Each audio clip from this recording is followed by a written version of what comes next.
హల్లెలూయా హల్లెలూయా హల్లెలూయా.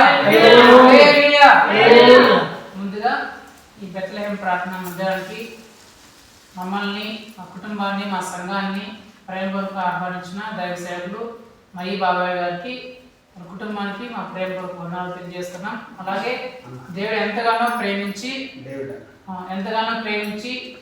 ఇచ్చిన అన్నగారికి ఇచ్చిన బిడ్డలైన డేవిడ్ అన్నగారు మరియు సంఘ విశ్వాసాలందరికీ కూడా మేము ప్రేమపూర్వక వందనాలు తెలియజేస్తున్నాం. హల్లెలూయా. మిమ్మల్ని అందరూ దీవించిన కాక. సరే, మంచిది. మనం బలవర్తమానంలోకి వెళ్దాం. ప్రతి ఒక్కరూ బైబిల్ తెరిచి ఈరోజు దేవుడు బల్ల తీసుకుని పోయే ముందు మనందరితో ఏం మాట్లాడతారో తెలుసుకొని దాని ప్రకారం వాక్య ప్రకారం మనం బలలో పాల్గొంటారని మీకు అందరికీ తెలియజేస్తున్నాను. హల్లెలూయా. అందరు మీ పరిశుద్ధ గ్రంథం తీసి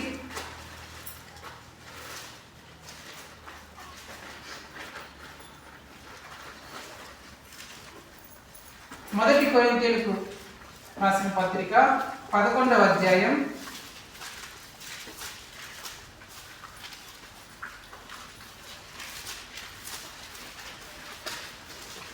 28, 29, 30 చదవండి. అపోస్తలుడైన పౌలు గారు కొరింథీయులకు రాసిన 2వ పత్రిక 11వ అధ్యాయం 28 నుంచి 30 వరకు. కాబట్టి ప్రతి మనుషుడు తను తాను పరీక్షించుకొనవలెను.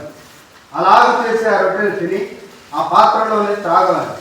ప్రభు శరీరం అని వివేచింపక తిని త్రాగువాడు తనకు శిక్షాలు కలిపి తిని త్రాగుతున్నాడు. ఇందువలననే మీలో అనేకులు బలహీనులను రోగులనై ఉన్నారు, చాలా మంది నిద్రిస్తున్నారు. దేవుడి వాక్యం ద్వారా మనందరితో మాట్లాడను గాక. ఆమేన్. ఇక్కడ అపోస్తలుడైన పౌలు గారు కొరింథీ సంఘానికి రాస్తూ ప్రభు బల్ల ఏ విధంగా తీసుకోవాలా అనే అంశాన్ని హెచ్చరికాపూర్వకంగా తెలియజేస్తున్నాడు. మనం ప్రతి వారం కొన్ని సంఘంలో ప్రతి వారం ప్రభు బల్ల తీసుకుంటారు, కొన్ని సంఘంలో నెలకోసారి ప్రభు బల్ల తీసుకుంటారు, కొన్ని నెలలో 6 నెలలకోసారి, కొన్ని సంఘాల్లో సంవత్సరానికి ఒకసారి. అంటే వాళ్ళకున్న సంప్రదాయాన్ని అలవాటు ప్రకారం ప్రభు బల్ల తీసుకుంటారు. అయితే ప్రభు బల్ల తీసుకునేటప్పుడు ఏ విధంగా తీసుకోవాలా అనే అంశం గురించి పౌలు గారు ఖచ్చితమైన హెచ్చరికతో హెచ్చరిస్తున్న మాట ఇది. అక్కడ పైన ఏం చెప్తున్నాడంటే, ఇది యేసు ప్రభు యొక్క శరీరము, రక్తము. ఆ రొట్టె యేసు ప్రభు శరీరానికి గుర్తు, ఆ ద్రాక్షారసం యేసు ప్రభు యొక్క రక్తానికి గుర్తు.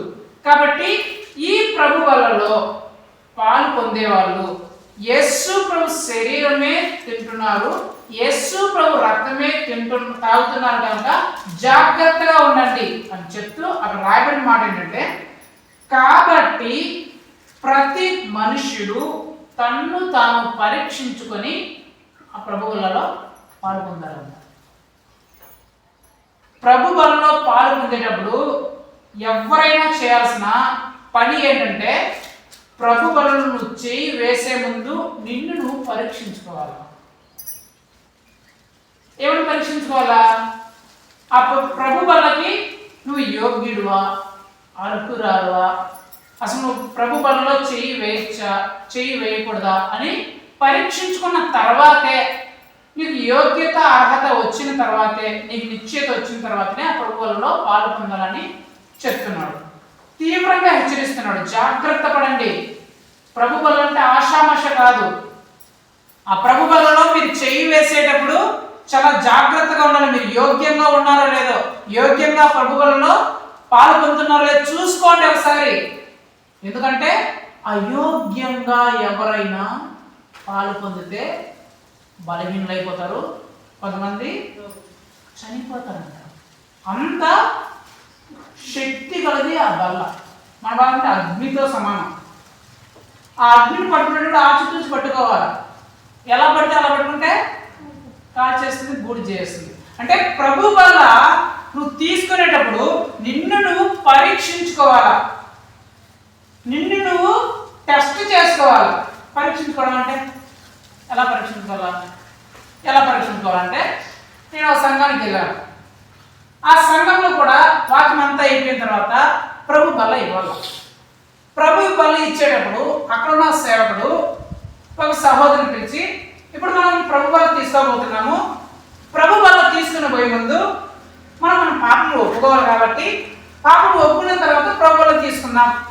ఇక్కడ ఉన్న ఒక సహోదరు వచ్చి ఆ పాపం ఒప్పుకోవాలి ప్రార్థన చదువుతాడు, ఆ తర్వాత ప్రభు బలి తీసుకుందాం అని చెప్పి ఒక సహోదరుని పిలిచాడు. ఆ సహోదరు వచ్చి ఒక బుక్ తీసుకొని మనం ఇప్పుడు పాప ఒప్పుకోలు ప్రార్థన చేద్దాం అని చెప్పేసి పాప ఒప్పుకోలు ప్రార్థన చేస్తున్నాడు. కానీ ఇక్కడ ప్రభువా దిక్కులేని పాపైనా నన్ను అని ప్రార్థన చేస్తున్నాడు. నేను కూడా కింద కూర్చోన్నాను. అక్కడ ఏంటంటే ఇతను చెప్పిన తర్వాత ఆ సంఘస్థలంతా చెప్పాలి. కనికరమైన ప్రభువా అని ఇతను చెప్పిన తర్వాత సంఘస్థలంతా కూడా కనికరమైన ప్రభువా అని చెప్పాలి. నేను కూర్చోన్నాను, నాతో పాటు ఒక చిన్న అబ్బాయి బుడ్డోడు కూర్చోన్నాడు. వాడు వయసు ఏంటంటే 10 సంవత్సరాలు, 5వ క్లాసు 6వ క్లాసు ఉంటుంది. ఈ పాప ఒప్పుకోలు ప్రార్థన అతను చెప్తున్నాడు కనికరమైన ప్రభు అని చెప్తుంటే ఇది కూడా చెప్తూ ఉన్నాడు. మధ్యలో అతను ప్రార్థన చెప్పే అతను ఎందుకో నిలిపేస్తే ఈ బుడ్డోడు చెప్పుకుంటా పోతున్నాడు. అతను నిలిపేసినా సరే ఆ బుక్లో ఏముందో అది చెప్పుకుంటా పోతున్నాడు. పోతున్నాయినా అరే ఇదేంద్ర ఎట్లా చెప్పుకుంటా పోతున్నాడా, వారే అతనే చెప్పండి ఇతనే చెప్పేస్తున్నాడు, ఈ బాబు చెప్పేస్తున్నాడే అని నేను ఆ బాబుగా ఆశ్చర్యంగా చూస్తాను. అంతా అయిపోయింది. అయిపోయిన తర్వాత ఆమె అయిన తర్వాత నేను ఆ చిన్నపిల్లని అడిగినాను, వరే నువ్వు చెప్పినావు కదా, ఆయన చెప్పిన తర్వాత కదా నువ్వు చెప్పాల్సిందే, నువ్వు ఎందుకు ముందు చెప్పేసావు అని చెప్పిన. ఆయన మర్చిపోయినాడేమో అన్న, నేను ఎప్పుడు 10 సంవత్సరాలు 5 సంవత్సరాల నుంచి దీన్ని వింటానే ఉన్నా, నాకు బాగా తెలుసు. ఆయన దగ్గరికి ఎందుకు వెయిట్ చేసి నేనే చెప్పేసినాను, ఆయన చదివి మళ్ళీ చూసుకుని చెప్పి నేనే చెప్పేసినాను అని చెప్పినాడు. సరేగా, సరే నువ్వు చెప్పుకున్నావు సరే, నీకు అందులో ఒక ముక్కన్న అర్థమైందని ఆ ప్రార్థనలో ఏమర్థమైంది, ఒక ఓడికనే మీనింగ్ చెప్పురా అని అడిగినా. ఏమో నాకేం తెలుసా అన్నాడు. వాడేమో ఒప్పుకొని ప్రార్థన చేసినాడు, వాళ్ళ ముందే చేసినాడు. మీనింగ్ ఏంటి చెప్పు అంటే ఏమో నాకు తెలియదున్నా అన్నాడు. అంటే వాడు 5 సంవత్సరాలుగా చదువుతున్నాడు అంట, వాళ్ళు చెప్పేది వింటున్నాడు. ఇదేం చేసినాడు, బట్టి కొట్టేసి వాళ్ళు చెప్పినా చెప్పకపోయినా ఇది మాత్రం బట్టి గుర్తుపెట్టినా ఇది చెప్పాలా, దాని తర్వాత ఇది వస్తుంది. కనిపిస్తున్నాడు ప్రభావ దిక్కులేని పాపం నన్ను క్షమించు, నా తప్పని మన్నించు, మళ్ళీ పాపం చేస్తే నన్ను క్షమించు, నేను పాపం కూడా సేమ్ చెప్పేసి బట్టి కూడా చెప్పాడు మొత్తము మీరు చెప్పముందే. సరే నీకు ఏమైనా ఒక వర్డ్ అంటే దానికి ఆ మీనింగ్ తెలుసారంటే మీనింగ్ తెలియదు. ఆ సంఘస్థలందరూ కూడా అతను చెప్పేసి వీళ్ళు కూడా చెప్పేసాం సంఘస్థలందరూ కూడా. ఇంకో అందరూ బట్టి కూడా నా ప్రార్థన దాదాపు 5-6 సంవత్సరాల నుంచి 10 సంవత్సరాల నుంచి ఆ ప్రార్థన బట్టి కొట్టేసినారు. కాబట్టి ఆయన సినిమా చదివినా ఆయన ఇంట్రెస్ట్ వీళ్ళు మాత్రం ఎక్స్ప్రెస్ లో చూసుకుని వెళ్ళిపోతున్నారు. వెళ్ళిపోయి ఎప్పుడు మేము పాప ఒక్కరు ప్రార్థన చేసినామో ఎప్పుడు ప్రభువులలో తీసుకునేస్తాం. అదే ప్రభువులు అంటే తీసుకుంటారా ప్రభువులు అంటే అక్కడ ప్రార్థన బట్టి పెట్టేసి అయిపోయింది ప్రభువులో ప్రార్థన. అదే పరీక్షించుకోవడం అంటే నిన్ను నువ్వు పరీక్షించుకోవడం అంటే అదేనా? ప్రభు బలంలో పాలు పొందడం అంటే ఒక బట్టి పట్టిన ప్రార్థన చేసేసి ఆ ప్రార్థన ఏదో మీనింగ్ తెలుసుకోకుండా అర్థం తెలుసుకోకుండా ప్రార్థన అయిపోయింది, నేను బల తీసుకునేస్తాను, నేను అర్హుడిని, బలం నాకు ఇచ్చేయండి అని చెప్పొచ్చా? అదేనా ప్రభువులు అంటే? అసలు నిన్ను నువ్వు పరీక్షించుకోవడం అంటే ఏంటి అది తెలుసుకోవాలి. నిన్ను నువ్వు పరీక్షించుకోవడం అంటే ఏంటో తెలియకపోతే ప్రభు బలలో చేయి వేసేటప్పుడు చాలా భయంకరమైన పరిస్థితులు ఎదుర్కొంటాం. అసలు నిన్ను నువ్వు పరీక్షించుకోవడం అంటే ఏంటో ఈరోజు దేవుడు మాట్లాడారు. అదే దేవుడు ఈరోజు మాట్లాడుతున్న అంశం. నిన్ను నువ్వు పరీక్షించుకోవడం అంటే ఏంటి? నిన్ను నువ్వు పరీక్షించుకుంటున్నావా లేకపోతే పరీక్షించుకున్నావని అనుకుంటున్నావా? నిజంగానే నువ్వు పరీక్షించుకున్నావా ప్రభు బలలో పాల్గొనే ముందు? లేకపోతే నామకే వస్తే అందరిలాగా ఏదో చేసాం, ఆదివారం ఇచ్చేస్తాను తీసుకుంటేస్తాం అని ఏదో నామమాత్రం కాదు తీసుకుంటేస్తున్నావా అనేది దేవుడు చెప్తున్నాడు. అసలు నిన్ను నువ్వు పరీక్షించుకోవడము, ప్రభు బలలో నిన్ను నువ్వు పరీక్షించుకోవడము అంటే ఏంటంటే, ఒకసారి యేసు ప్రభు వారు తన శిష్యులతో కలిసి ఒక ఊరికి వెళ్తారు. వెళ్ళిన తర్వాత ఇలాగే అంతా జరుగుతుంది, మంచిగా ప్రార్థన జరుగుతుంది, ఆయన వాక్యం చెప్పేస్తాడు, ప్రజలందరూ ఆహో అనుకుంటారు. మధ్యాహ్నం అయిపోతుంది. మధ్యాహ్నం అయిపోతేనే ఆ ఊర్లో ఒక మంచి ధనవంతుడు, పరిచయుడు అంటారు మన భాషలో, ఆ పరిచయుడు ఏం చేస్తాడంటే, అయ్యా ఈరోజు మా ఇంటికి భోజనానికి రండి అని పిలుస్తారు.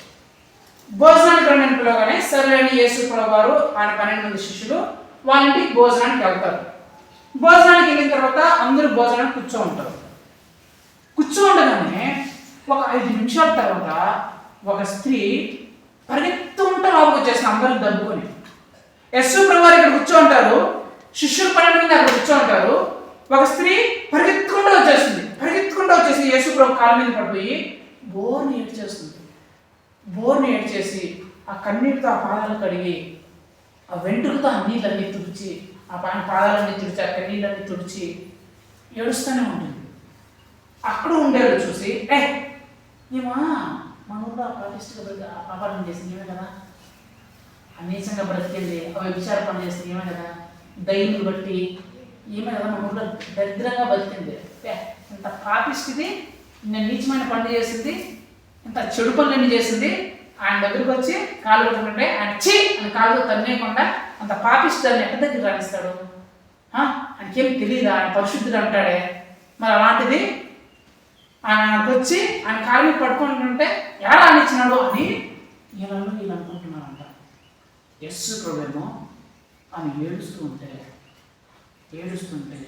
ఆయన చూసి వాళ్ళనే మాటలు గ్రహించి వాళ్ళతో అంటాడంట, అరే శిష్యులను చూసి 12 మందిని చూసి 3.5 సంవత్సరం మీరు నాతో పాటే తిరిగారు, నాతో పాటే ఉన్నారు. నేను కొండకి వెళ్తే కొండకు వచ్చారు, సముద్రానికి వెళ్తే సముద్రంకి వచ్చారు, ఒడ్డునుంటే ఒడ్డున్నారు, అరణ్యంలో ఉంటే అరణ్యంకి వచ్చారు కదా, మీరు నన్ను ప్రేమిస్తున్న బట్టే మీరు ఇదంతా చేశారు కదా అని చెప్తే, అవును ప్రభా మేము ప్రేమిస్తున్నాం కాబట్టి ఇదంతా చేసినాను ప్రభా అని చెప్తే చేసుకోవాలంట. మీకంటే ఎక్కువగా ఆమెను ప్రేమించింది. హల్లెలూయా. మీరు అనుకుంటున్నారు కదా నేను నన్ను ప్రేమిస్తున్నానని, మీకంటే ఎక్కువగా ఆమె నన్ను ప్రేమించింది అని చెప్తూ ఆమె చూసానంట. అమ్మా నీ పాపను క్షమించేశానురా, నీ తప్పులు క్షమించేశానురా అన్నాడంట యేసు ప్రభు. ఆమె ఏమన్నా యేసు ప్రభు చెప్పిందా, అయ్యా నేను పాపాలు చేశానయ్యా, ఇన్ని తప్పులు చేశానయ్యా, నేను నీచంగా బ్రతికానయ్యా, వ్యభిచారం చేశానయ్యా, కొంపలు కూర్చానయ్యా, బూతులు మాట్లాడే అవి చేసిన ఇవి చేసిన చెప్పిందా? లేకపోతే ఏమేమైనా అడిగిందా, ప్రభా నన్ను క్షమించయ్యా, నేను పాపాలు చేశానయ్యా, ఏదో క్షమిస్తాను వచ్చాయా అని ఏమైనా అడిగిందా? ఏం చేసింది? వచ్చింది ఆధారం మీద ఏడ్చేస్తాను. ఎందుకు ఏడుస్తానంటే యేసు ప్రభు దగ్గర రాగానే తన బ్రతికిన పాపిష్టి జీవితం అంతా ఈ కన్నుల్లో కనిపించేసి ఆ బ్రతుకును తలుచుకొని ఏడ్చేస్తానంట. నేను ఇలా బ్రతికానయ్యా మనసులో అనుకుంటుంది. యేసు ప్రభు కాలు పట్టుకొని, ప్రభా మా ఊళ్ళో నేను ఇలా బ్రతికానయ్యా, ఇంత పాపిష్టి పనులు చేశాను, ఇలాగ నీచంగా నేను బ్రతికాను. ఆ నీచ బ్రతుకు వల్ల ఎన్నో అవమానాలు, నిందలు, ఒక్కరు నన్ను ఇష్టపడలేరయ్యా. నీ దగ్గరికి వస్తే పాపాలు క్షమిస్తావేమో అని చెప్పేసి నీ కాళ్ళ దగ్గరికి వచ్చానయ్యా, నన్ను కనికరిస్తావేమో అని చెప్పేసి నీ కాళ్ళ దగ్గరికి వచ్చేసానయ్యా అని చెప్పేసి పాదాలు పట్టుకుని ఏడుస్తున్నాను. ఏం చెప్పలా మనసులో అనుకుంటుంది. ఎప్పుడైతే మనసులో అనుకుంటుందో యేసు ఆ మనసులో ఉండే ఆ భావాన్ని వేచి ఏమే మీ అందరికంటే ఎక్కువ ఈ పాపములు క్షమించేది. ఇప్పుడు నీతిమంతురాలుగా అని దేవుడు చెప్తున్నాడు. నెంబర్ 1. నెంబర్ 2, ఒక ఆయనకి 2 కొడుకులు ఉన్నారు, ధనవంతుడు, ఇంట్లో ఎంతో మంది పని మనుషులు, ఇలాంటి భూమి కొన్ని 100 ఎకరాలు ఉంది, కూర్చొని తినొచ్చు. అలాంటి 2 కొడుకులు ఉంటే 2 మళ్ళీ క్రిస్టియన్లే, యేసుప్రభువుని నమ్ముకున్నాళ్ళే. అందులో పెద్ద కొడుకేమో తండ్రి చెప్పినట్టు బుద్ధిగా ఉన్నాడు, ఈ చిన్న కొడుకేమో లోకాన్ని చూసి ఈ లోకంలో ఉండేది నేను కూడా ఎంజాయ్ చేయాలా, అనుభవించాలా అని చెప్పేసి తండ్రి దగ్గర పోట్లాడి తండ్రి దగ్గర సగం ఆస్తి తీసుకొని, తనకు రావాల్సిన వాటా తీసుకొని దూరదేశానికి వెళ్ళిపోయాడు. అక్కడికి వెళ్ళి అమ్మాయితో తిరగడానికి, త్రాగడానికి, ఎంజాయ్ చేయడానికి, సినిమాలకి, షికార్లకి, పబ్బులకి, పార్కులకి, ఫ్రెండ్స్తో ఎంజాయ్ చేయడానికి, రకరకాల వాళ్ళ కోసం జూదం ఆడడానికి, బెట్టింగ్లు కట్టడానికి, రకరకాల వాటి కోసం ఖర్చు పెట్టేస్తే ఇప్పుడు చేతిలో చిల్లి గవ్వ లేదు, మొత్తం అయిపోయింది. మొత్తం అయిపోయింది. డబ్బులు ఉన్నప్పుడు అందరూ నా ఫ్రెండ్ అని చెప్పుకున్నారు. ఇప్పుడు డబ్బులు అయిపోతేనే తలా దిక్కి వెళ్ళిపోయారు. వీడి దగ్గర ఎందుకురా, వీడి దగ్గర ఉంటే మనలేమో సహాయం అవుతారని చెప్పేసి వెళ్ళిపోయారు. అందరూ వదిలేశారు. డబ్బులు అంతా అయిపోయింది. తినడానికి కనీసం నీళ్లు బాటిల్ కొనుక్కొని నీళ్లు దాక్కున్నా 10 రూపాయలు లేదు. ఏం చేయాలో అర్థం కాల. 3 రోజుల నుంచి ఆకలితో ఉన్నాడు. ఆకలి ఒక్క దంచేస్తుంది. అర్థం కాని పరిస్థితి. సరే ఆ ఊర్లో నీళ్లు నడుచుకుంటా పోతుంటే ఒక ఆయన పందులకి పొట్టేస్తున్నాడు. తనకున్న పందులకి ఆహారం అని చెప్పేసి పందులు తినే పొట్టిని పందులు వేస్తున్నాడు. వెంటనే ఇతను అక్కడ పోయి, అయ్యా నాకు చాలా ఆకలిగా ఉంది, 3 రోజుల నుంచి అన్నం లేదు, కొంచెం అన్నం పెట్టాయా, ఆకలితో చచ్చిపోతున్నానయ్యా అని అడిగాడంట. అదే ఓకే, నా పందులకు నేను అన్నం వేసామంటే ఎవరు దిక్కుమాలోడు వచ్చి అన్నం పెట్టమంటావు? నాకు అంత బిజీ పనులు ఉన్నాయి, ఈ పందులకు అన్నం వేసుకుంటుందా లేకపోతే నీకు అన్నం పెట్టేదా, పోపా నువ్వు ఇంటికి అన్నాడంట. ప్లీజ్ అయ్యా, నాకు ఎవరు తెలియదయ్యా, ఆకలి చంపేస్తుంది, ఒక్క ముద్ద పెట్టేయా చాలయ్యా, ఒక్క ముద్ద కడుపుంటున్నాడా, కనీసం నీళ్ళని ఇవ్వు అంటే ఫస్ట్ నాకు ఇప్పుడే టైం లేదు, నాకు ఎన్నో పనులు ఉన్నాయి, ఇప్పుడే టైం అయిపోయింది, పందులకి ఎట్లా అన్నం పెట్టాలా అని నేను ఆలోచిస్తుంటే మధ్యలో నువ్వు కూడా పానకంలో పడకలాగా వచ్చినావు, ఏంది మీరు వచ్చా అని అన్నాడు.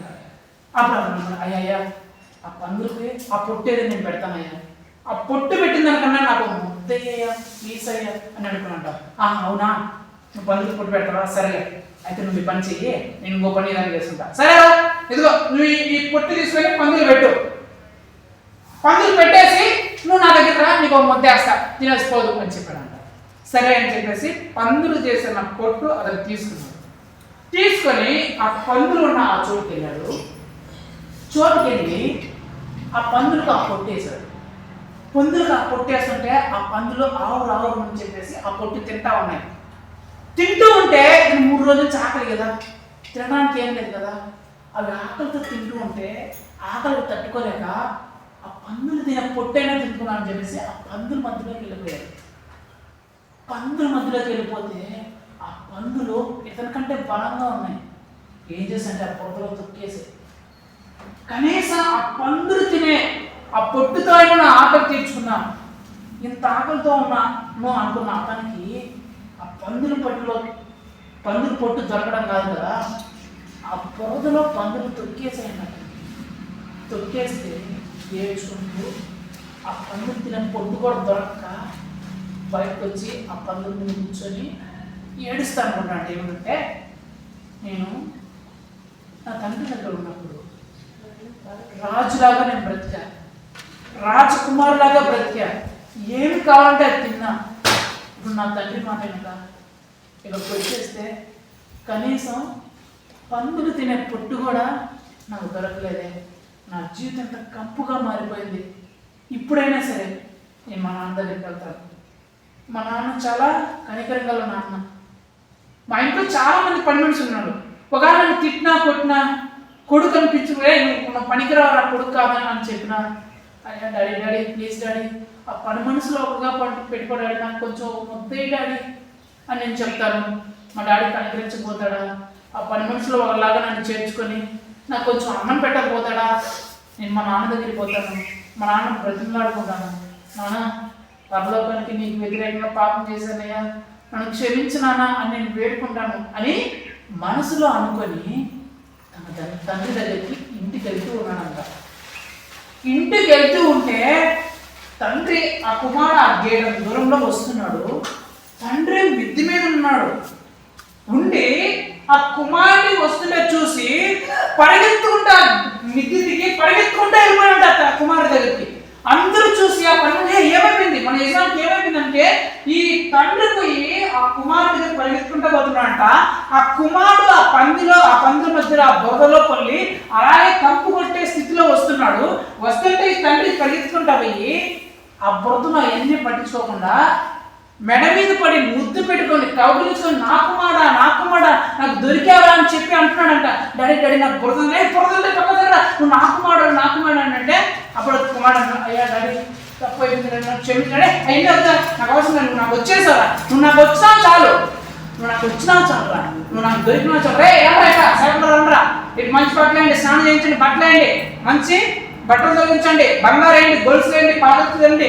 నా కుమారుడు ముందు ఎలా ఉన్నాడో అలాగే ఇతను మరలా మార్చండి అని ఆ కుమారుణ్ణి ఎలా ఉన్నాడో, ముందు ఎలాగ రాజకుమారులా ఉన్నాడో అలాగే రాజకుమారులాగా మార్చి సంతోషించి ఆనందించాడంట. నేనేం చెప్పాలనుకున్నానంటే, ఆ తండ్రి యాక్చువల్లీ ఏం చేయాలా? ఈ పనిమారుడు నా డబ్బులంతా తీసుకొని పోయి ఆ అమ్మాయికి, ఆ పాపిస్టి ఫ్రెండ్స్కి, సినిమాలకి, సిగార్లకి, తాగులకి, తిరగలకి, బెట్టింగ్కి వాటికి ఖర్చు పెట్టినాడు. మళ్ళీ బుద్ధి లేక ఇంటికి వచ్చినాడు. డాడీ డాడీ అనుకుంటా పోరా బయటికి, పనికి మానోడా అని చెప్పాలి కదా. కానీ ఆ తండ్రి ఆ కుమారుడు చూడగానే కనికరం వచ్చేసిందంట, చాలా ప్రేమ వచ్చేసిందంట, కడుపు తరుక్కుపోయిందంట, అట్లా అయిపోయిందంట. అంత ప్రేమ వచ్చేసి, నేను నా కుమారుడురా, నువ్వు పనివాడు కాదురా. డాడీ నేను పనివాడు. నువ్వు పనివాడు కాదు, నా కుమారుడురా. ఎవరో నీకు చెప్పింది నువ్వు పనుడు అని? నువ్వు నా కుమారుడివి, నేను రాజు అయితే నువ్వు రాజకుమారుడివి. ఎవరు నీకు చెప్పింది పని మనిషిని? నువ్వు నా కుమారుడు రారా. నువ్వు ఉండాల్సిన స్థలం ఇది. నువ్వు ఉండాల్సిన స్థలం పని మనిషి స్థలం కాదు, నువ్వు ఉండాల్సిన స్థలం ఈ రాజకుమారుడి స్థలం. రాకాయి అని చెప్పేసి ఆ కుమారుని అనుకున్నాడు కదా, మరలా పోయిన స్థానాన్ని తిరిగి ఇచ్చాడు కదా. ఎందుకు? ఆ కుమారుడు ఏమైనా అడిగారా? నాకు స్థానం ఇవ్వమన్నా అడిగారా? ఏమంటున్నాడు? మా డాడీ దగ్గరికి పోయి, డాడీ తప్పైంది డాడీ, కనీసం కుమారులను ఉంచుకోకపోయినా నీ పని మనసులో ఒక్కరిగా నన్ను చేసుకో డాడీ, నేను తప్పు చేశాను డాడీ అని మనసులోనే పశ్చాత్తాపంతో ఏడ్చంటూ దుఃఖించాలంట. అది చూసాడు వాళ్ళ డాడీ. హల్లెలూయా. అది చూసి అతను ఒక మాట వచ్చి చెప్పకపోయినా, డాడీ నేను తప్పు చేశాను డాడీ, నీకు వ్యతిరేకంగా తప్పు చేశాను డాడీ, నన్ను క్షమించు డాడీ అని చెప్పకపోయినా సరే, తండ్రే కలపబడేవే రారా నా బిడ్డోరా, నీకు సమస్తాన్ని ఇస్తాను రా అని చెప్పేసి ఇచ్చేశాడంట. హల్లెలూయా. మూడోది చెప్తాను, మూడోది చెప్పి తర్వాత ముగిస్తాను. మూడోది ఏంటంటే, ఇలాంటి చర్చికి ఇద్దరు వ్యక్తులు వెళ్ళారు. అందులో ఒకడేమో పరిసయ్యుడు, ఇంకోడేమో సుంకరి. ఈ పరిసయ్యుడు వచ్చాడు, ప్రార్థన చేస్తున్నాడు. ఏమని?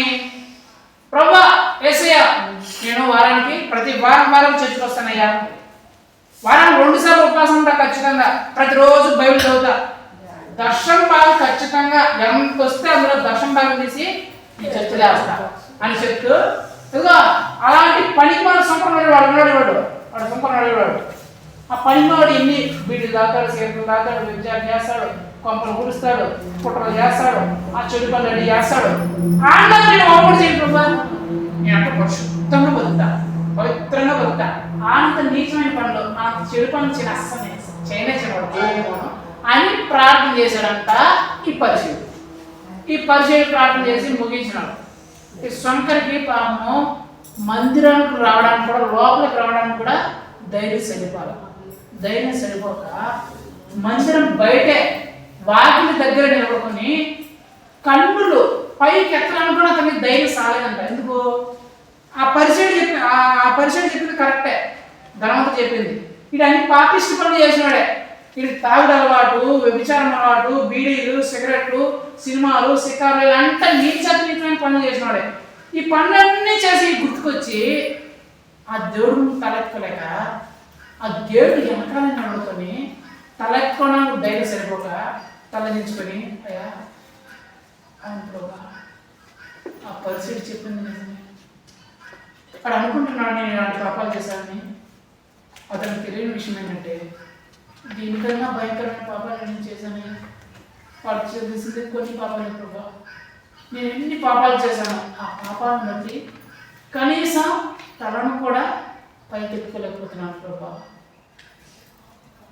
నా తల ఎత్తుకోవడానికి కూడా నాకు ధైర్యం చాలట్లేదు, నీ వైపు చూడడానికి కూడా నాకు ముఖం చెల్లట్లేదయ్యా అని ఈ శంకరి ప్రార్థన చేస్తుంటే, యేసుగారు ఏమన్నా తెలుసా, అరే కర్రకుండా దేవతను చూస్తుంటే అయితే ఎవరు తీసుకుంటారంటే ఈ దేవతకుండా పరిచయం ఎందుకంటే వారం చర్చకు వస్తున్నాడు, వారానికి 2 సార్లు ఉపవాసం ఉంటాడు, దశంగా ఖచ్చితంగా ఇస్తాడు, బాగా ప్రార్థన చేస్తున్నాడు. అతనే ఏ చెడుకొని లేవంటే ఎట్లా ఉన్నట అనిపించారా అడుగురా ఈ పరిచయం అంటే ఈ సుంకరే నీతిమంతుడు. హల్లెలూయా. వాడికంటే ఈ పాపిష్టి అని చెప్పాడు ఇదే. కనీసం నా వైపు తల ఎత్తుకోవడానికి కూడా భయపడిపోయి తల దించుకున్నాడే. ఇతడురా నీతిమంతుడు అంటే. దావీదు కూడా బత్షెబతో పాపం చేశాడు. బత్షెబతో పాపం చేసిన తర్వాత 3 నెలలు అలా చర్చికి వెళ్తాడు వస్తాడు, చర్చికి వెళ్తాడు వస్తాడు తప్ప ఆ పాపాన్ని ఒప్పుకోడు. దేవుడు చూశాడు ఇటు పాపాన్ని ఒప్పుకుంటాడా క్షమిద్దామని. ఆ దావీదు అసలు ఆ పాపం మాట ఎత్తట్లే, బత్షెబతో చేసిన పాపం మాట ఎత్తట్లే. సరే చివరి దేవుడే ఇది కాదే ఇది చెప్పిన మాట అని చెప్పి నాతాన్ అనే పాపం పంపించేసి దావీదుకి తెలియజేసాను, నువ్వు ఇట్లా పాపం చేసినావు కదా, ఇట్లా చేసినావు నువ్వు పాపము, దేవుడు పెట్టువయ్యండి, దేవుడు సేవకుడైన నువ్వు ఇలాంటి పాపం చేయొచ్చు అంటే. అప్పుడు దావీదుకి గుండె పగిలిపోయి ఒక రూమ్లోకి దేవుడి మందిరంలోకి వెళ్ళి బోర్ని ఏడ్చేస్తానంట. ఆ ఏడ్చేస్తూ రాసిన ఆ కీర్తన ఆ పాటే కీర్తనలో ఉంటే 51వ కీర్తన మీరు చదువుకోండి, అన్నీ ఉంటుంది. అది పైన రాసినమాట దావీదు బత్షెబతో పాపం చేసిన తర్వాత నాతాను ప్రవక్త వచ్చి చెప్పిన తర్వాత దావీదు గారు రాసిన కీర్తన ఉంటుంది. ఆ మందిరంలో పోయి ఊరిని ఏం చేస్తున్నాను. లాస్ట్లో మాట చెప్తాడు ఏమంటే, అయ్యా నువ్వు 1,00,000 గొర్రెలు అడిగితే చిటికులో నేను ఇచ్చేసింటాను అయ్యా, నా పాపాన్ని కడిగేస్తామని 1,00,000 గదులు ఇస్తే నువ్వు 1,00,000 గదులు ఇరా నేను పాపాన్ని చాలా మంది చేస్తుంటారు కదా, మా ఇతరులు చేస్తుంటారు కదా, ఒక పొట్టేని బలిస్తేనో ఒక గొర్రెని బలిస్తేనే మనం చేసిన పాపాలన్నీ పోతాయి అంటారు కదా. అట్లా కానీ అలాంటి దేవుడు నువ్వు అయితే ఒక పొట్టేని ఇస్తాను ఒక గొర్రెని ఇస్తాను నేను నీ పాపాలు క్షమించేస్తారా అని నువ్వు చెప్పింటే నేను 1,00,000 గొర్రెలు ఇచ్చేస్తానయ్యా. అంత కెపాసిటీ ఉంది నాకు. ఎందుకు మందిరం కోసమే కొన్ని 10,000 కేజీలు 20,000 కేజీలు బంగారం అంటే మామూలు విషయం. మనం 10 తులాలు బంగారం అంటే 10 తులాలు ఉందా నేను ఎదుగురా సౌకర్యలే అంటాం కదా. చర్చ్ కోసము 1,00,000 కేజీలు బంగారం దాచిపెట్టాను అంటాడు ఆయన ఎంత ధనవంతుడు. అలాంటి ఆయన 1,00,000 గొర్రెలు అన్ని పాపం క్షమించేదంటే వాళ్ళ లెక్క చిటికలో ఇచ్చేవాడు. అలాంటి దాని ఏంటంటే అయ్యా నువ్వు దహన వల్ల అడిగితే నేను చిటికలో ఇచ్చేసాను అయ్యా, కానీ నువ్వు దహన వల్ల కోరవే, నీకు అది ఇష్టం లేదే అని చెప్తూ లాస్ట్లో అనుకుంటా విరిగి నలిగిన మనస్సే నువ్వు కోరుకుంటావయ్యా. ఈ దహన వలలు ఈ డబ్బులు ఇది కాదయ్యా నువ్వు కోరుకునేది, విరిగి నలిగిన మనసే నీకు ఇష్టమైన బలి అని దాన్ని చెప్తుంది. పరీక్షించుకోవడం అంటే అది. పరీక్షించుకోవడం అంటే ఏంటో తెలుసా, గడిచిన కాలంలో నీ మాటల్లో కానీ నీ చూపుల్లో కానీ నీ తలంపుల్లో కానీ నువ్వు చేసిన పనిలో కానీ అన్నిటిని ఒకసారి జ్ఞాపకం చేసుకోవాలి. నువ్వు జ్ఞాపకం చేసుకుంటే ఒకవేళ నువ్వు దేవుడికి వ్యతిరేకంగా ఏ చిన్నది చేసినా సరే నీకు నోట్లో నుంచి మాట రాదు, పాప ఒప్పుకోలు ప్రారంభం రాదు. ఏమొస్తుంది తెలుసా, నీ కళ్ళలో నుంచి కన్నీళ్ళు ఆగు, అసలు జలపాతాలు అవి దూకేస్తాయి. ఆ మగ్దలేని మరియా యేసుప్రభు ఏం చెప్పలా, గడిచిన కాలంలో ఏమేమి పాపాలు చేసిందో జస్ట్ తలుచుకున్నదంటే నేను ఇలా బతికానయ్యా ఇలా అన్నానయ్యా. ఆ బ్రతుకును తలుచుకొని ఇంత వ్యతిరేకంగా నేను పాపం చేశానని చెప్పేసి నోట్లోంచి మాట్లాడలేదు, కన్నులోంచి నీళ్ళు ఆగల. ఎంత లాగలేదంటే ఆ కన్నీటితోనే పాదాలు మళ్ళేసిందంట. తప్పిపోయిన కుమారుడు కూడా చెప్పలేకపోయాడు. ఎందుకు? పగిలిపోయింది గుండె. పశ్చాత్తాపంతో నేను ఇంత పాపిస్తూ పని చేశానే, మా నాన్నకు వ్యతిరేకంగా, నా తండ్రి వ్యతిరేకంగా ఇంతగా నీచంగా బతికానే అని చెప్పేసి ఆ తలుచుకోగానే గుండె బద్దలైపోయి ఏడుపు వచ్చేసిందంట.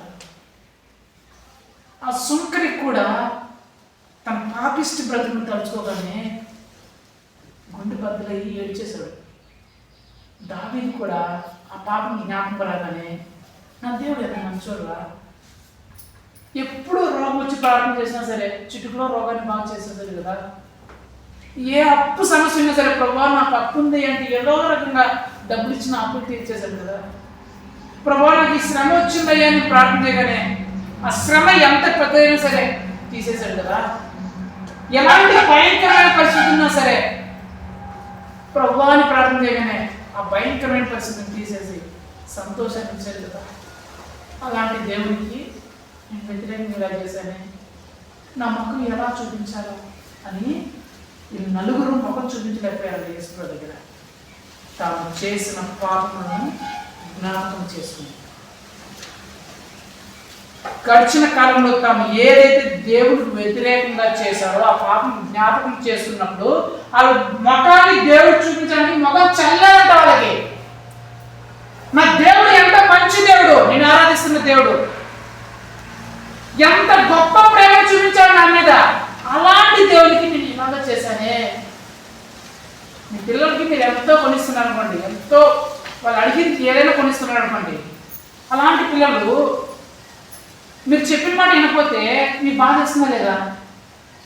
ఎంత బాధపడతారా? నేను ఎన్నో కొనిచ్చాను కదా, ఏం కావాలంటే అది, ఎప్పుడు కావాలంటే అది కొనిచ్చాను కదా, వద్దనకుండా కొనిచ్చాను కదా, అలా నా బిడ్డ ఇలా చేసిందే, నేను చేయొద్దని పని చేసిందే అని చెప్పినప్పుడు నీకెంత బాధ వేస్తుందో ఆ బిడ్డ కూడా అలా ఉంటుంది కదా. మా నాన్న నాకు ఇన్ని కొనిచ్చింది, మా నాన్న నాకు అడగని ఎన్ని చేయించాడే, మా నాన్నకి వ్యతిరేకంగా నేను ఈ పని చేశాను, మా నాన్న నచ్చని పని చేశానే అన్నప్పుడు ఆ కుమారుడు కానీ కుమార్తె కానీ తన తండ్రికి తల్లికి ముఖాన్ని చూపించగలరా? పరీక్షించుకోవడం అంటే అది. గడిచిన కాలంలో నువ్వు కానా ఒకసారి నీ జీవితాన్ని జ్ఞాపకం చేసుకుంటే, దేవుడికి వ్యతిరేకమైన పాపం ఏదన్నా నువ్వు చేస్తుంటే అసలు నీ ముఖం చదవదు దగ్గర. నువ్వు చూపించుకోవడానికి కనీసం కళ్ళు కూడా పైకి ఎత్తలేవు. ఒక్క పాపం నువ్వు చేసినా సరే, ఒక్క పాపం, ఒక్క బూతు మాట మాట్లాడినా, ఒక్క వ్యతిరేక దృష్టితో నువ్వు చూసినా, ఒక్క చెడు పని నువ్వు చేసినా దేవుని ముఖాన్ని చూడడానికి మనకు ధైర్యం సరిపోదు.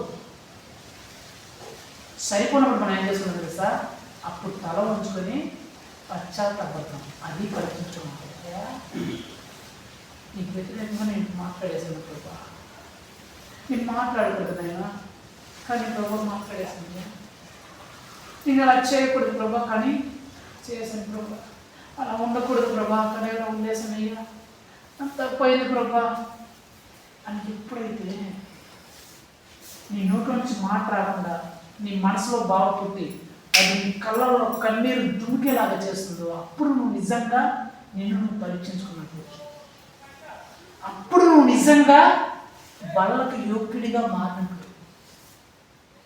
అంతే తప్ప రొట్టేస్తాను దాని నుంచి తినేస్తే కాదు. అది తీసుకోవాలంటే నీకు అర్హత ఉందా? నిజంగానే పరీక్షించుకున్నావా? నీ గుండె పగిలిందా? నీ కంట్లో నుంచి నీళ్ళు ఉబ్బికి వచ్చాయా? నీ కంట్లో నుంచి వచ్చిన నీళ్ళు యేసు ప్రభు పాదాలకు తడిపాయా? ఆ నలుగురు కంట్లో నుంచి కాళ్ళు ఆ యేసు ప్రభు పాదాలు తడిపాయండి. ఇంకా దాంట్లో నీ కన్నీటి ప్రార్థన వచ్చే నీ గుండె పగిలిపోవాలి. సేవకులు ఎప్పుడైనా బల తీసుకున్నా కళ్ళు మూసుకొని ప్రార్థన చేయాలంటే కొందరు ఆ ఇంటి విషయాలు అవి ఆలోచించుకుంటారు.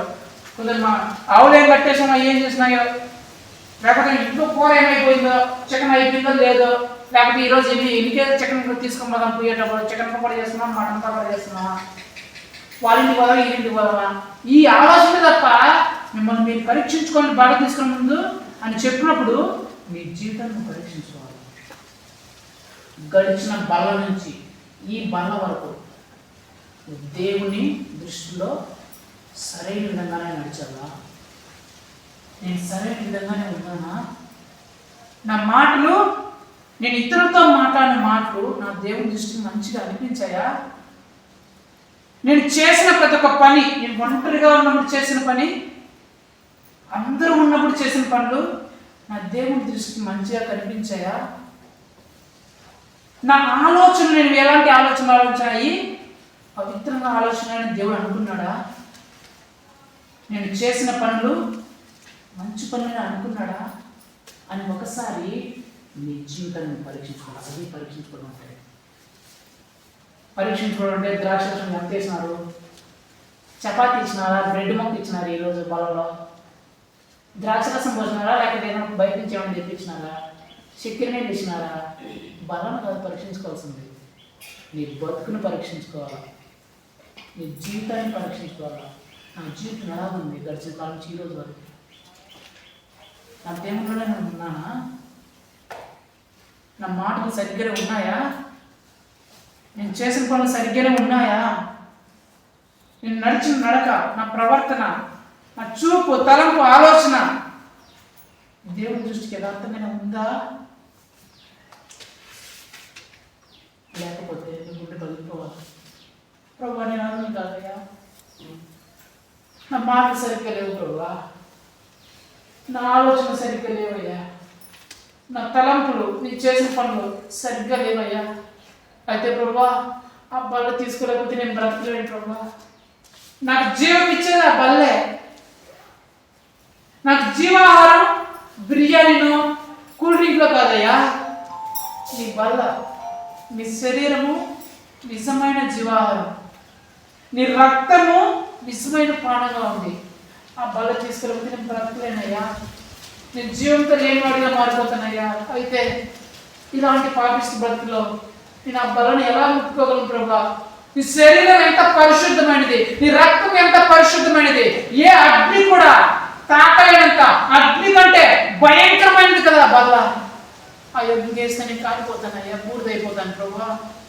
కానీ నా బల తీసుకోకపోతే నేను బ్రతకలేనయ్యా. దయతో నీ అగ్ని చేత నన్ను కాల్చవా? నా పాపిష్టి బ్రతుకు కాల్చయ్యా.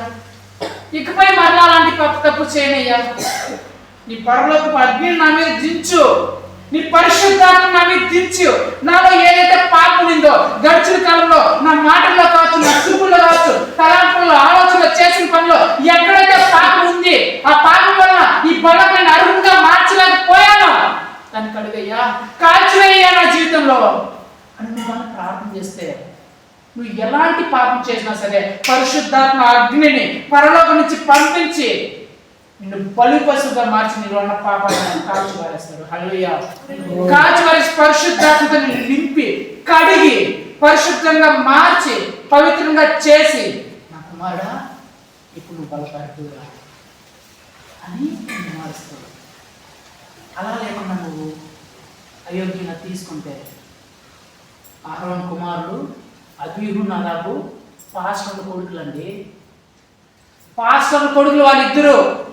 అహరోను అంటే మామూలు వ్యక్తి కాదు, 40 సంవత్సరాలు మోషేతో పాటు ఇజ్రాయెల్ 30 లక్షల మంది జనాంగాన్ని నడిపించాడు. ఆ మందిరంలో పరిశుద్ధ స్థలంలో మోషే కూడా చోట్లేదండి, మోషే కూడా చోట్లే. అహరోను ఒక్కడికే ఆ పరిశుద్ధమైన కరుణాపీఠం దగ్గర సేవ చేసే భాగ్యము అహరోనికి మాత్రం, మోషేకి కూడా లేదంత భాగ్యం దేవుడి వల్ల. అలాంటి పాస్టర్ కుమారులు అబీహు, నాదాబు అంటే ఎంత గొప్ప దైవజనుల కుమారులు. అలాంటి గొప్ప దైవజనుల కుమారులు ధూపం వేయండి అని చెప్తే, యేసు ప్రభు ఆజ్ఞాపించిన అగ్ని కాకుండా వేరేగా అగ్ని ఎత్తుకొని వేరంట. ఎత్తుకొని పోతే పరలోకం నుంచి వచ్చే అగ్ని ఇద్దరిని కాల్చి బూడి చేసిన, అక్కడెక్కడ బూడిదైపోయాడు. పెద్ద పాస్టర్ కుమారులే. ఆ పాస్టర్ టైం పాస్టర్ ఎవ్వడం లేడు. పరిశుద్ధ స్థలంలో అంటే ఆ పాస్టర్ మాత్రమే. మోషేకు లేదంటే గొప్ప ధనిక. అలాంటి పాస్టర్ కొడుకులు కూడా అయోగ్యంగా దేవుడి సన్నిధిలో అర్పించని చెప్పేసి దేవుడు ఉడకల పరలోకం నుంచి అగ్ని పంపించి కాల్చి పారేసాడు. ఏది ఒక పొట్టేలు మాంసం, ఒక గొర్రె మాంసం తెచ్చిన బలి, అలా తెచ్చిన పొట్టేలుని పెట్టి ఆ బలిపీఠం మీద పొట్టేలుని ధరించడానికి ఆ పొట్టేలు నరికి పెట్టారు మాంసము. దానికోసం అగ్ని తేవాలంటే వేరొక అగ్ని తెచ్చారంటే, యశుప్రభు చెప్పిన కాకుండా వేరే ఇంట్లో కట్టుకున్న పరపలు చేసి వేసినారు. దేవుడు చూస్తా అలా సంపాదించినాడు. ఒక గొర్రె పిల్లను దహన బలిగా అర్పించడానికి వేరొక అగ్ని, అయోగ్యమైన అగ్ని అర్పిస్తేనే దేవుడు చూస్తూ ఊరుకోలేదే.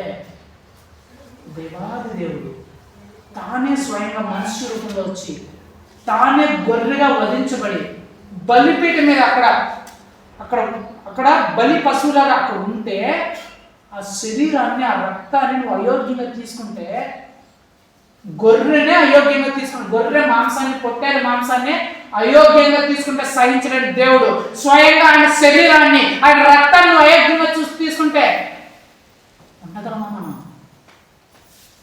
అంత గొప్ప పాస్టర్ కొడుకే లేని ఆ కనికరము మన మీదకి వస్తుందా? కాబట్టి ఆ బలం చాలా పరిశుద్ధమైనది. పరీక్షించుకోవడం కూడా రెండు ఉంటాయి. ఒకటి, నీ పాత జీవితాన్ని పరీక్షించుకో బలం తీసుకునే ముందు. సేవకు నీకు ప్రకటించినప్పుడు, అమ్మా బలం తీసుకోబోతున్నాం, మిమ్మల్ని మీరు పరీక్షించుకోవడానికి పాపకు ఒప్పుకోలు ప్రార్థనగా చేయాల్సింది. నీవేమైనా పాపిష్టి బ్రతికి ఏమైనా ఉందా? పోయిన గడిచిన కాలం నుంచి ఈ కాలం వరకు ఏమైనా పాపిష్టి పనులు ఏమైనా చేసావా? దేవుడికి వ్యతిరేకమైన పనులు ఏమైనా చేసావని నీ జీవితాన్ని నువ్వు ఆలోచించుకోవాలి, జ్ఞాపకం చేసుకోవాలి. ఒకసారి మొట్టమొదటిగా పరీక్షించుకోవాలంటే నీ జీవితాన్ని జ్ఞాపకం చేసుకోవాలి. రెండోదిగా, ఒకవేళ జ్ఞాపకం చేసుకున్న తర్వాత నీ జీవితంలో దేవుడికి వ్యతిరేకమైన ఏదైనా నువ్వు చేసి ఉంటే వెంటనే ఒప్పుకోవాలి. అయ్యా, ఈ పాపం నన్ను ఉండడం వల్ల ప్రభువా బలలో పాలు పంపానయ్యా, నన్ను కడగవాయేసయ్యా, ఆ బలం నాకు కావాలి ప్రభువా, ఆ బలం లేకపోతే నేను బ్రతకలేనయ్యా. నాలో జీవాన్ని ఇచ్చేది, నన్ను పరలోకాన్ని చేర్చేది ఒకే ఒక మార్గం, ఆ బలం. ఎవరైతే యేసుక్రీస్తు శరీరం తింటారో, ఆయన రక్తం తాగుతారో వారు మాత్రమే జీవితం ఉంటారంటే, వారు మాత్రమే స్వర్గంలో ప్రవేశిస్తారు. మీరు ఎవ్వరూ ప్రవేశించలేరు.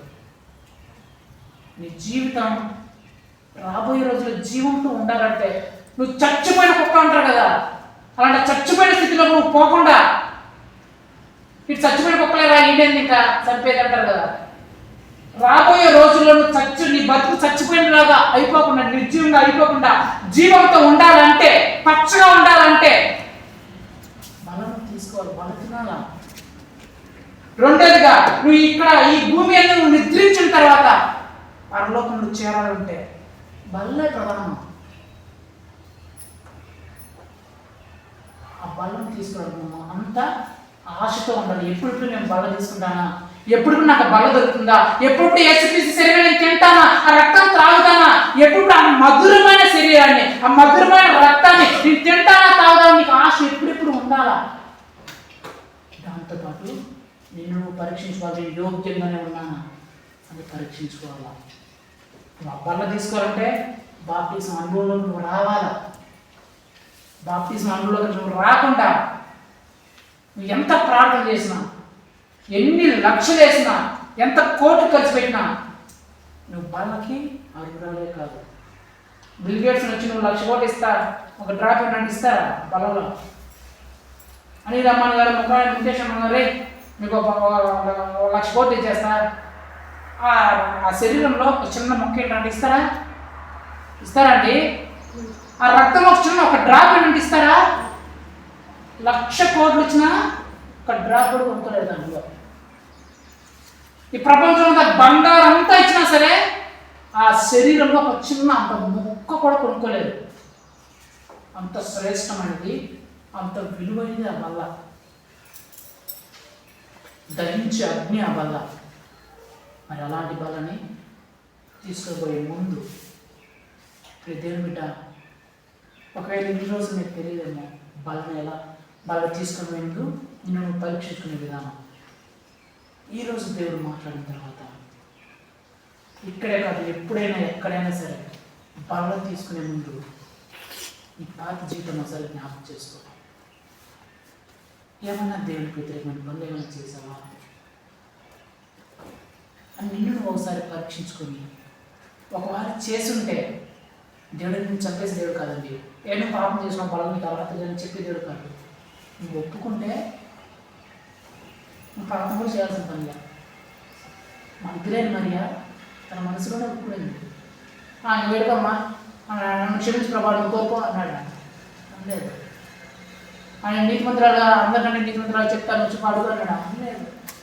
ఆయన అడగకపోయినా నువ్వు నీతిమంతురాలమ్మా, నీ పాపం అన్నీ నేను క్షమించేసాను.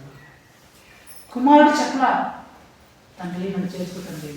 కానీ ఎప్పుడైతే తన జీవితాన్ని తను పరీక్షించుకొని ఎప్పుడైతే కన్నీటితో అని పదాలు అడిగాడో, చెప్పకపోయినా ఈయనే హత్తుకున్నాడు. నేను క్షమించంటారా, నేను క్షమించారా, మళ్ళీ నేను కొడుకు తీసుకుంటారా అని ఆయన కొడుకు తీసుకున్నాడు. శంకర్ అడగలా, ప్రభా నీ సన్నిధికి వచ్చే భాగ్యమేమో నేను నీ నీతి మందిరం తీర్చగా నా పరలోకానికి వచ్చి ఆయనే తీసుకున్నాడండి. నేను క్షమిస్తాడు ఆయన, నువ్వు పరీక్షించుకుంటే చాలు. ఆయన క్షమించడానికి సిద్ధమైన మనసు కలవాడంట వాక్యం చెప్తుంది. నువ్వు అడిగితే చాలు క్షమించేశాడు. అరే నీ కోసం ప్రాణం పెట్టాడు యేసు ప్రభు, క్షమించినాడా? నీ కోసం ఆయన పరలోకం వదిలి కోడాలతో కొట్టించుకొని ఒక కుక్కని ఈడ్చినట్టు ఈడ్చారండి యేసు ప్రభుని. నీకోసమే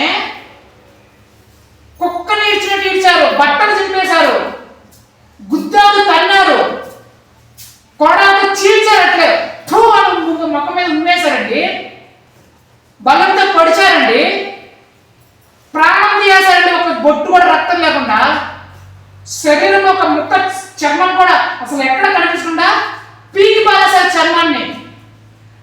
ఇన్ని చేసిన కూడా ఆయన మౌనంగా ఉన్నాడు. ఎవరి కోసము?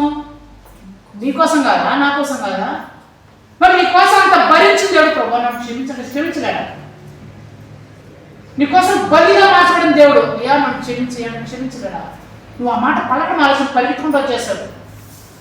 మనసులో అనుకుంటే చాలా పరిగెత్తుకుంటూ వచ్చేసాడు నే కుమారుడి దగ్గరికి.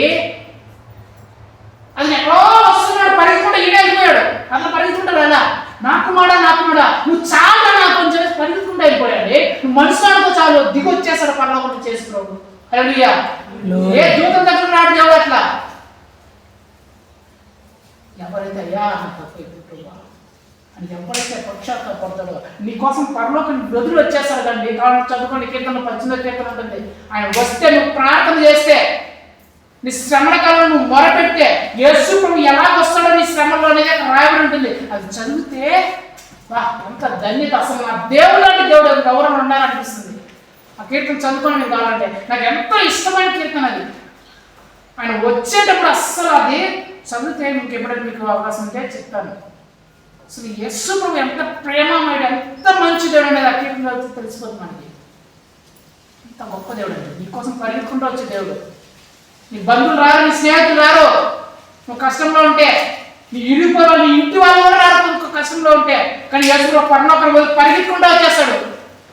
దూత ఆచరణ యేసు ప్రభు ఏంటో వెళ్ళిపోతున్నాడని కారణము, ఇప్పుడు ఏడుస్తున్నాడు నా బిడ్డ, నేను పోవాలి, నా బిడ్డ ఏడుస్తున్నాడు పశ్చాత్తాపంతో, నా బిడ్డ కంట్లో నుంచి కన్నీరు వస్తుంది అని పరిగెత్తుకుంటూ వచ్చేసాడు పరలోకం నుంచి.